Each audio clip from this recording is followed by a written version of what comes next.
আমার মতে জীবনের প্রত্যেকটা মুহূর্তকেই গুরুত্ব দেওয়া উচিত। কারণ যে মুহূর্তটা এখন আমাদের জীবনে রয়েছে সেটা কিন্তু পরক্ষণে আর না থাকতেও পারে। সেজন্যই সমস্ত মুহূর্তগুলোকে না নিজের মতো করে উপভোগ করা উচিত। Hello everyone, good morning. কেমন আছেন সবাই? আশা করছি সবাই খুব ভালো আছেন, সুস্থ আছেন, আর আমরাও বেশ ভালো আছি। আমার আজকের আরও একটি নতুন ভ্লগে আপনাদের সবাইকে স্বাগত জানাই। আজ রবিবার আর এখন সকাল 5:30 মতো বাজে। আর এখন থেকেই আমি আমার আজকের ভ্লগটি শুরু করছি। আশা করছি আমার আজকের ভ্লগটি আপনাদের ভালো লাগবে। সকালবেলা উঠেই প্রথমে ব্রাশ করে নিচ্ছি। ট্যাঙ্কিতে না জল শেষ হয়ে গেছে, সেই জন্য এই যে কুয়ার তলায় চলে এসেছি, কুয়ার জলটাই তুলে এই যে ব্রাশটা করে নিচ্ছি। ব্রাশটা না করলে যেন বাকি কোনো কাজই আর করতে ইচ্ছা করে না, তাই ব্রাশটা প্রথমে করে নিলাম। আর তারপরে এই যে মাড়ুলি দিয়ে দেব। আপনাদেরকে তো বলেইছি যে আমি যতদিন এখানে আছি আমিই মাড়ুলি দিই, মা এখন এত তাড়াতাড়ি ওঠে না আর কি।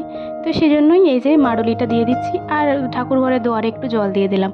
এই তুলসী মন্দিরে একটা দিই, আর এই যে মেন দরজায় যেখানে ঢোকা হয় ঘরে ওখানে একটা দিই, আর এই ঘরের মধ্যে প্রবেশ করার যে দরজাটা রয়েছে ওখানে একটা দিই, বাকি আর কোথাও দিই না। আর দেখুন এখানে না একটা জোক ছিল জানেন, তো ওটার উপরে একটু জল দিয়ে দিলাম। তারপর এই যে গ্লাসটা ধুয়ে লাইট অফ করে ঠাকুর প্রণাম করে নিলাম। ঠাকুর প্রণাম না করলে যেন দিনটা শুরু হয় না, তো ভালোই হয় আমি এই মাড়ুলি দিয়ে দিই, আর এতে করে আমার ঠাকুর প্রণাম করা হয় আর খুব ভালোও লাগে, দিনটাও বেশ ভালোভাবেই শুরু হয়ে যায়। এই মুহূর্তে আমার চা খাওয়া হয়েছে, বাড়ির সেরকম কোনো কাজকর্ম হয়নি। তারপর পশন মামা বললো যে অনু আমার নখগুলো একটু কেটে দে। তো আপনাদের সাথে তো অনেক দিন ধরে বলছি যে পশন মামার একটু দেখা করিয়ে দেবো যে কেমন আছে না আছে, কিন্তু সেটা আর হয়ে উঠছে না। আসলে জানেন তো, অসুস্থ মানুষের ভিডিও করতে না আমার ভালো লাগে না। আমার খুবই খারাপ লাগে যে ওর যদি খারাপ লাগে যে ভিডিও করছি, কিন্তু আজকে তো বেশ ভালোই রয়েছে। তো মামাকে জিজ্ঞাসা করলাম, মামা বললো যে হ্যাঁ কর। তো এই যে নখগুলো কেটে দিচ্ছি, তারপরে এই নখগুলো একটু ঘষেও দিলাম আর কি, অনেক বড় হয়ে গেছিলো নখগুলো। তো এই নখগুলো এবারে বাইরে ঝেড়ে ফেলে দেবো। তারপরে এই যে বাইরে চলে এসেছি, আজকে উনানটাকে না একটু লিপে নেব। গতকাল যে করেছি উনানটা, আবার রাত্রেবেলাতেই তো রুটি করেছিলাম আর কি, মা আর আমি দুজন মিলে। তো এই যে উনানটা দেখুন ফেটে গেছে, আসলে প্রচণ্ড রোদ দেয় তো এখানটা ফেটে যাবেই, তবুও একটু আর কি গোবর মাটি দিয়ে লেপে দিচ্ছি। আমি না কখনো এভাবে লিপিনি, তো এই প্রথমবার লিপছি। আমার অনেকটাই সময়ও লাগলো, আর সেরকম ভালো হয়নি সেটা আমি বুঝতেই পারছি। তো এই ফাটাগুলোতে একটু করে মাটি দিয়ে দিলাম, আবার কিন্তু বিকালবেলা সেই ফেটেই গেছিলো এগুলো। তো এটা এত তাড়াতাড়ি ঠিক হবে না, আস্তে আস্তে হয়তো ঠিক হয়ে যাবে যদি রাখতে পারি আর কি। তারপর এই যে এটা একটু যে গোবর মাটির জলটা করেছিলাম আর কি, ওটাই করিয়ে একটু ভালো করে নিপে নিচ্ছি। তো দেখতেই পাচ্ছেন আমার কত আস্তে আস্তে লেপা হচ্ছে, আমি সেরকমভাবে লিপতে পারি না। তো এই প্রথমবার আর কি, জীবনে প্রথমবার বলতে পারেন। হ্যাঁ, যখন দিদিমাদের বাড়িতে থাকতাম না তখন মাঝে সাঝে একটুকু বদমাইশি করতাম দিদিমার সাথে, তো তাছাড়া কখনোই এরকম কাজ করা হয়নি আর কি। ঘর দোয়ার সমস্তটাই ঝাড় দিয়ে মুছে নিয়েছি আজকে, আর সেটা আপনাদের সাথে শেয়ার করলাম না। রোজ রোজ তো এই একই কাজকর্মই শেয়ার করি, তো আজকে একটু অন্যরকমভাবেই করার চেষ্টা করেছি আর কি। তারপরে এই যে বেসিনটা একটু ধুয়ে নিচ্ছি, আর এখানে না একটু হারপিকটা দিয়ে দিলাম। এই জায়গাগুলো খুবই নোংরা হয়ে যায়, হারপিকটা দিয়ে দিলে না খুব তাড়াতাড়ি এটা উঠে যায়। আর একটা ব্রাশে করে একটু ব্রাশটা করে দিলে আর কি। আপনাদেরকে তো বলাই হয়নি যে আমাদের এখানে আজকে কীর্তন হচ্ছে, মানে 24 প্রহর আর কি। তো আগের বছর থেকেই শুরু হয়েছে, আগের বছর একদিন হয়েছিল, এবছর 2 দিন হবে। তো সে কারণেই না আজকে সমস্তটা নিরামিষ হবে, মানে খাওয়া দাওয়া। তো সেই জন্যই সমস্তটাই একটু ভালো করে ধুয়ে নিচ্ছি। সকালেই তো সমস্ত বাসন বের করে দিয়েছি, মা আর মামিমা দুজন মিলে ধুয়ে নিয়েছে। আজকে আর আমি বাসনগুলো সেভাবে কোনো কিছু ধুইনি। তো এই যে ঘর দুয়ার সমস্তটাই মুছে ঝাড় দিয়ে নিয়েছি, সেটা আর আপনাদের সাথে শেয়ার করলাম না। তারপরে এই যে আয়নাটাও একটু মুছে নিচ্ছি, বেসিনটাও ভালো করে ক্লিন করে নিয়েছি, আর আয়নাটাও একটু ভালো করে ক্লিন করে নিলাম। আর এই যে তোয়ালিটা রয়েছে, এই তোয়ালিটাও আগের দিন কাচা হয়েছে, তো তোয়ালিটাও রেখে দিলাম, আর হ্যান্ড ওয়াশটাও আবার ওর জায়গায় রেখে দিলাম। আর তারপরে এবার চলে এসেছি আজকে একটু মুড়ি খাবার বানাবো সেজন্য। তো আগের দিনও তো দেখলেন কলাই আলু সেদ্ধ হয়েছিল, আর আজকেও কলাই আলু সেদ্ধ হবে, কারণ নিরামিষ যেহেতু একটু ঝোল ঝোল করে, বেশি না হলে পরে আবার মুড়ির সাথে খাওয়া যাবে না। তো সেজন্যই এতগুলো লোকও রয়েছে যেহেতু, তো সেজন্যই আর কি কলাই আলু সেদ্ধই করে দিচ্ছি। তো এই ছোটো ছোটো আলুগুলো আর ছাড়াইনি আর কি, মা বললো ছাড়াতে হবে না, শুধু ওটা মাঝে মাঝে একটু কেটে নে। আর তারপরে যে কলাইগুলোও ধুয়ে নিচ্ছি। তো কলাইগুলো আপনাদেরকে তো বলেছিলাম প্রচণ্ড মাটি ছিল, তো মা ওজনই না সমস্ত কলাইগুলো ধুয়ে একবার শুকিয়ে রেখেছে। তো এবার দেখুন এত সেরকম মাটি নেই, তো 2-3 বার তবুও একটু ভালো করে ধুয়ে নিলাম। এরপর ওটা দিয়ে দেবো আর কি প্রেশার কুকারে। প্রেশার কুকারে 2-3টে সিটি পড়লেই ভালোভাবে সেদ্ধ হয়ে যাবে। আর এই যে অল্প লবণ দিয়ে দিলাম, আজকে আর সোডাটা দিইনি, কারণ সোডাটা তো আমিষে ঠেকানো আছে, তো সেজন্যই আর কি শুধু লবণ দিয়ে দিলাম। বাইরে এতটাই পরিমাণে রোদ কি বলবো আপনাদের। তো সকালবেলা এই যে মা আরে বাসনগুলো ধুয়ে উপর দিয়ে রেখেছে, তো এত রোদ যেন আমিই পুড়ে যাচ্ছি। আর বাসনগুলোর কি অবস্থা বলুন তো। তাই ভাবলাম এগুলো একটু ঘরের মধ্যে কুড়িয়ে দিই।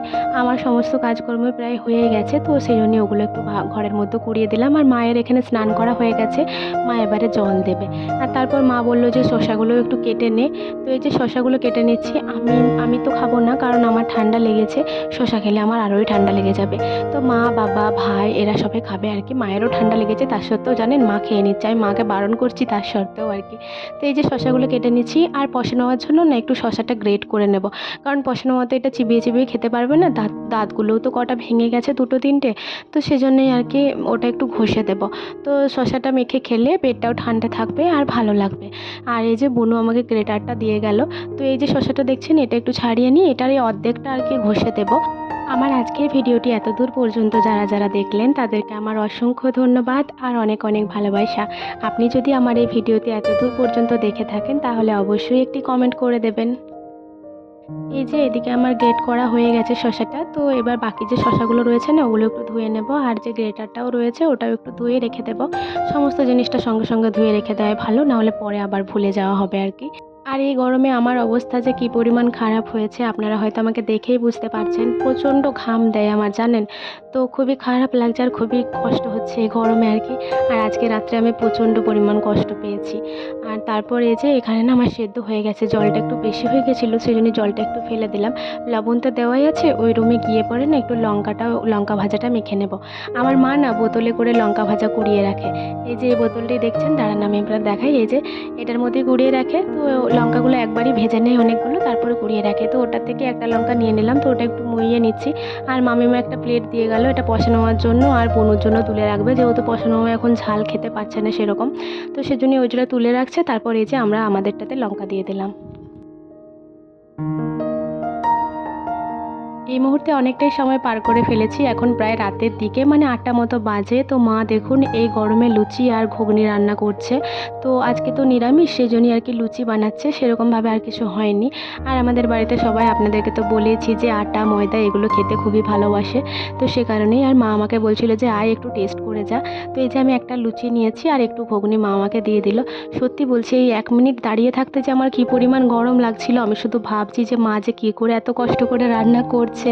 তো কি আর করব বলুন তো, আমিও আর গরমে থাকতে পারি না, জানেন। তো মা বলছে তুই তাড়াতাড়ি ওখান থেকে বেরো, নাহলে প্রচণ্ড গরম, তুইই সেদ্ধ হয়ে যাবি। তো এখানে না খুবই ভালো লাগছিল ঘুগনিটা, নিরামিষ ঘুগনি, তার সত্ত্বেও খুব সুন্দর হয়েছিল। আর মায়ের হাতের রান্নার না কোনো জবাব নেই। লুচি আর ঘুগনি টেস্ট করার পর আমি রাত্রের খাবারও খেয়ে নিয়েছিলাম। রাত্রে আজকে মুড়ি খেয়েছিলাম। তারপরে এই যে আমি রেডি হয়ে গেছি, মানে আমার মুখের যে মেকআপ টেকআপ ওগুলো সব করে নিয়েছি। আর তারপরে এই যে শাড়িটা পরতে বাকি আছে, তো শাড়িটাও পরে নিই, তারপর আপনাদের সামনে আসছি। আর এই যে এই মুহূর্তে আমার শাড়িও পরা হয়ে গেছে। তারপর যে মালাটা পরা বাকি ছিল, মালাটা পরে নিলাম। আপনারা অবশ্যই কমেন্ট করে জানাবেন যে আমাকে কেমন দেখতে লাগছে। জানি খুব একটা ভালো লাগছে না, তবে যেমনই লাগছে বলবেন। তো মায়ের শাড়ি পরেছি, মায়ের শাড়ি পরতে না আমার খুবই ভালো লাগে। মায়ের প্রত্যেকটা শাড়ি আমার পছন্দ হয়ে যায়। আর মা খালি বলবে তোর শাড়িগুলো আমার ভালো লাগে। তাই মাকে বলি যে তুমি আমার শাড়ি পরবে, আমি তোমার শাড়ি পরবো। তো কেমন লাগছে বন্ধুরা অবশ্যই কমেন্ট করে জানাবেন। এরপর চলুন আমরা কীর্তন শুনতে যাই। মা, আমি আর পিসিমণি যাব। তো এই যে আমরা চলে এসেছি। আমি সেরকমভাবে কোনো ভিডিও করিনি, অনেকটা সময় পরেই ভিডিও শ্যুট করলাম। এই যে পিসিমণি, আমি আর মা। আর এখানে এই যে কীর্তনিয়া কীর্তন করছিলেন, তো এতটাই সুন্দর করছিলেন কি বলবো আপনাদের, মানে কীর্তনিয়া কীর্তন করতে করতে কেঁদে ফেলছেন, মানে ভাবুন কি পরিমাণ। তো আমারও চোখে প্রায় জল এসে গেছিলো। আর আপনাদেরকে বলা হয়নি, আমার না এইদিকেও একটা গুণ আছে, জানি না এটা গুণ নাকি। তো মানে আমার ছোটোর থেকেই এই কীর্তনের প্রতি একটা আলাদাই ইমোশন আছে, মানে কীর্তন শুনতে গেলে যে আমার এতটাই ভালো লাগে, আমি আর ওখান থেকে আসতে চাই না। তো মা বলে যে ছোটোবেলাতেও তুই ওরকম করতিস, কীর্তন শুনতে গেলে তুই আসতিস না, শুধু তুই ঠাকুমাকে বলতিস যে তুমি বসে থাকো, আমি থাকবো, আমার ভালো লাগে, আমি দেখবো পুরোটাই, তারপর যাব। তো আজকে না বন্ধুরা সেরকম আর করা হলো না, চলে এলাম, কারণ 12টা বেজে গেছে, ভিডিও এডিট করতে বাকি আছে, মা আরও সকালে উঠবে। তো সে কারণেই এই যে শেষ করার আগেই চলে এলাম। আর ঘরে এসে কারেন্ট চলে গেছিলো, সেরকম ঘুমও হয়নি, জানেন। তো চলুন আমার আজকের ভিডিওটিও আমি এখানে শেষ করে দিচ্ছি। সবাই ভালো থাকবেন, সুস্থ থাকবেন আর অবশ্যই সাবধানে থাকবেন। ভিডিওটি কেমন লাগলো অবশ্যই কমেন্ট করে জানাবেন। ভালো লাগলে লাইক করবেন এবং সাবস্ক্রাইব করে আমার চ্যানেলটির পাশে থাকবেন। আবারও দেখা হবে কালকে একটি নতুন ভিডিওর সাথে।